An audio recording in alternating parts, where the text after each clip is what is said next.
जय श्री श्याम दोस्तों। कैसे हैं आप सभी। आशा करती हूँ बहुत अच्छे होंगे। बाबा श्याम की कृपा आप सब पर हमेशा सदैव बनी रहे। यहाँ मैं सुनाती हूँ श्याम बाबा के चमत्कार जो लोगों की ज़िंदगी बदल देते हैं। तो दोस्तों, इंसान की ज़िंदगी में कभी कभी ऐसे हालात आ जाते हैं जब इंसान का हौसला और हिम्मत दोनों टूटने लगते हैं। चारों तरफ अंधेरा छा जाता है और कर्ज का बोझ समझ में नहीं आता है कि क्या करें। इधर बैंक से फ़ोन, जहाँ से कर्ज लिया वहाँ से फ़ोन, कुछ समझ में नहीं आता है कि क्या करें क्या ना करें। तो समझ में नहीं आता है कि बैंक कर्ज कैसे उतरेगा। कभी बैंक का नोटिस, कभी उधार लेने वालों के फ़ोन, कभी घर के खर्चे, कभी बच्चों के सपने, सब मिलकर दिलो दिमाग पर हावी हो जाते हैं। अगर आप भी चाहते हैं कि बाबा श्याम आपके सभी कर्ज उतार दें तो आप बहुत सी विश्वास और भरोसे से बोलिए कि बाबा मेरे सारे कर्ज उतार दीजिए, और उसके बाद एक प्यारा सा कमेंट आप मेरी वीडियो में ज़रूर कर दीजिएगा। ये कहानी किसी इसी कर्जदार व्यक्ति की है जो चारों तरफ से हार चुका था और कर्जे में पूरी तरह डूब चुका था। उसने हर तरफ पैसे मांगने की कोशिश की, अपना कर्ज उतारने की कोशिश की, मगर जिन पे उसने भरोसा किया उन्हीं सब ने उसके साथ विश्वासघात किया और वो चारों तरफ से हार चुका था। अब रिश्तेदारों ने भी पैसा देने से मना कर दिया था और रिश्तेदारों ने भी जो है दूरी बना ली थी। फिर उसे समझ में नहीं आया कि क्या करूं। फिर बाबा श्याम ने उसको ऐसा चमत्कार दिखाया और उसने एक उपाय किया, और उस उपाय से उसकी किस्मत बदल गई। जो उसने सोचा नहीं था वो हो गया। सिर्फ 5 दिन में वो कर्ज के बोझ से मुक्त हो गया। तो आइए जानते हैं बाबा श्याम की ये कहानी कि किस तरीके से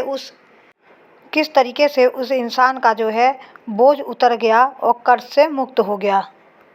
ये कहानी है झारखंड में रहने वाले राघव की, जिनका बहुत अच्छे से परिवार चल रहा था। वो एक कंपनी में जॉब करते थे और उनकी उसी तनख्वाह से जो है उनका परिवार का हर इच्छा जो है पूरी हो रही थी और लगभग उनके सारे काम अच्छे से हो जा रहे थे, और जो ईएमआई वगैरह है वो भी आराम से भर पा रहे थे और परिवार का भरण पोषण आराम से चल रहा था।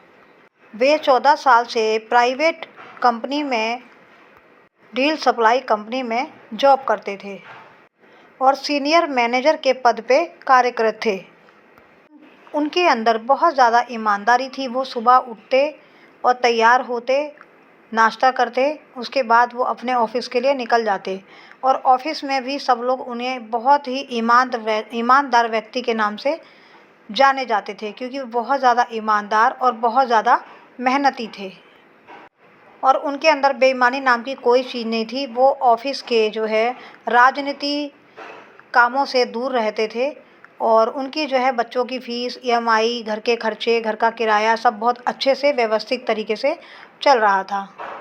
उनको लगता था कि जब तक वो मेहनत करते रहेंगे उनकी नौकरी सुरक्षित रहेगी, मगर सब दिन बराबर नहीं होते हैं। एक दिन ऑफिस में खबर फैली कि इनकी कंपनी को विदेशी ग्रुप ने खरीद लिया है।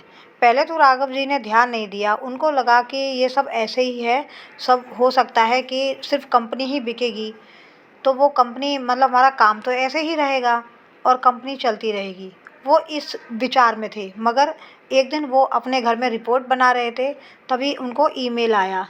ईमेल को पढ़कर उनको बहुत ज़्यादा धक्का लगा, बहुत ज़्यादा शॉक लगा। उन्होंने 2-3 बार उस ईमेल को पढ़ा और पढ़ने के बाद उनको एकदम शॉक लग गया कि उनकी जो जॉब जा चुकी है, क्योंकि जो कंपनी है वो अपने वर्कर को रख रही थी और जो पुराने वर्कर थे उन सबको निकाल रही थी। तो यहाँ पे जो है उनका दिमाग एकदम काम नहीं करता, उनको शॉक हो जाता है। उसके बाद उनको जो है बहुत ज़्यादा टेंशन हो जाती है। उनकी पत्नी भी समझ जाती है कि ज़रूर बहुत बड़ी बात हुई है, इसलिए इनके चेहरे पर इतनी उदासी छाई है। उसके बाद पत्नी के पूछने पर वो बताते हैं कि हमारी जो है नौकरी छूट गई है।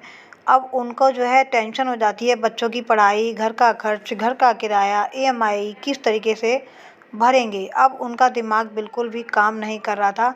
1 हफ्ता जैसे तैसे बीत गया। उसके बाद फिर भी उनको जो है, क्योंकि पैसे आने का कहीं से जो है कोई रास्ता नज़र नहीं आ रहा था, और इसी तरीके से वो सुबह उठते तो उनको फिर से वही फ़ोन कॉल आने लगते, और कई जगह उन्होंने जॉब के लिए कोशिश की, इंटरव्यू दिए, और कई जगह से सिर्फ आता कि फ़ोन करके बताएंगे, बस इसी चीज़ में वो लगे हुए थे और बहुत ज़्यादा परेशान थे, बस इंटरव्यू पे इंटरव्यू देते जा रहे थे।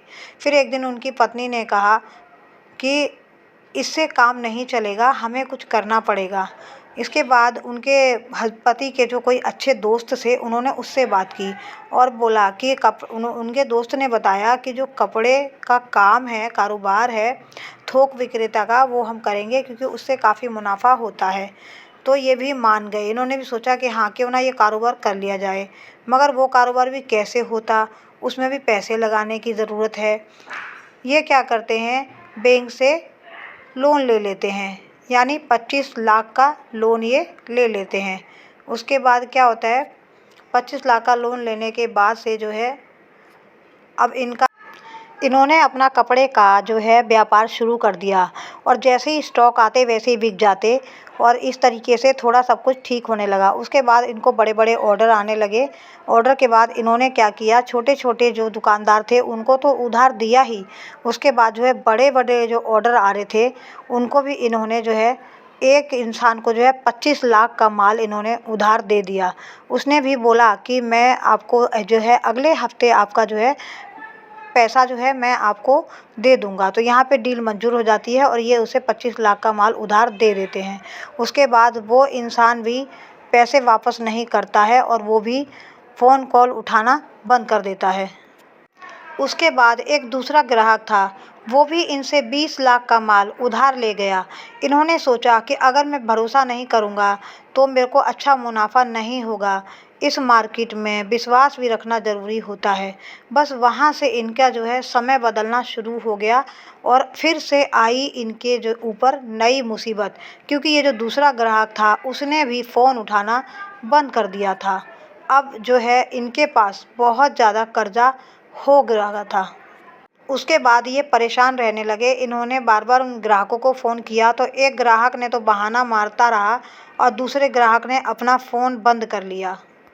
उसके बाद उनकी पत्नी जो है वो कहती थी कि व्यापार में हर किसी पर विश्वास नहीं करना चाहिए, मगर फिर भी ये समझते थे कि सब कुछ ठीक हो जाएगा, और दिन रात रात चौगनी जो है टेंशन बनी हुई थी, चिंता बनी हुई थी। सारा मिला-जुलाकर इनके पास अब 18 लाख का कर्जा हो चुका था। अब वही सर दर्द, रोज़ सुबह उठते और रोज़ ग्राहक जो है रोज़ फ़ोन कॉल करते, अपना-अपना तकाज़ा करते कि हमारा पैसा दो, और अब तो दूसरे ग्राहक जो थे इनको जो है धमकियाँ भी देने लगे थे। अब इनको समझ में नहीं आ रहा था कि मैं क्या करूँ, क्या नहीं करूँ? उसके बाद इतनी इनकी पत्नी ने इनको बोला कि बाबा श्याम का एक उपाय है जो हम करके देखेंगे, और मुझे विश्वास है कि बाबा श्याम हमारा जो है कर्जा ज़रूर उतारेंगे। उसकी क्योंकि इनकी पत्नी बाबा श्याम को बहुत मानती हैं और बहुत बड़ी वो पुजारन होती हैं। इनके कहने के बाद से इनके पति इनकी बात मान लेते हैं। उसके बाद जो है सफ़ेद रुमाल में 11 रुपए की गाँठ अपनी अरदास को मांग के और गाँठ लगा के ये मंदिर में रख देते हैं। रख देने के बाद रोज़ जो है बाबा के सामने सर झुका देते हैं कि बाबा मैं अब दुखी हूँ, परेशान हूँ, अब मेरे पास कोई रास्ता नहीं है, मैं कहाँ जाऊँ, क्या करूँ? बस उसके बाद क्या था, जब ये पूजा पाठ कर लेते हैं, करने के बाद अगली सुबह जब होती है तो सुबह होने के बाद इनके पास उसी पुराने ग्राहक का फ़ोन आता है कि मैंने जो है आपके अकाउंट में 25 लाख रुपए डाल दिए हैं, और मेरे पास पैसे नहीं थे इसलिए मैं आपको पैसे नहीं दे पा रहा था, तो आपके अकाउंट में मैंने 25 लाख जो रुपए हैं वो मैंने डाल दिए हैं। उसके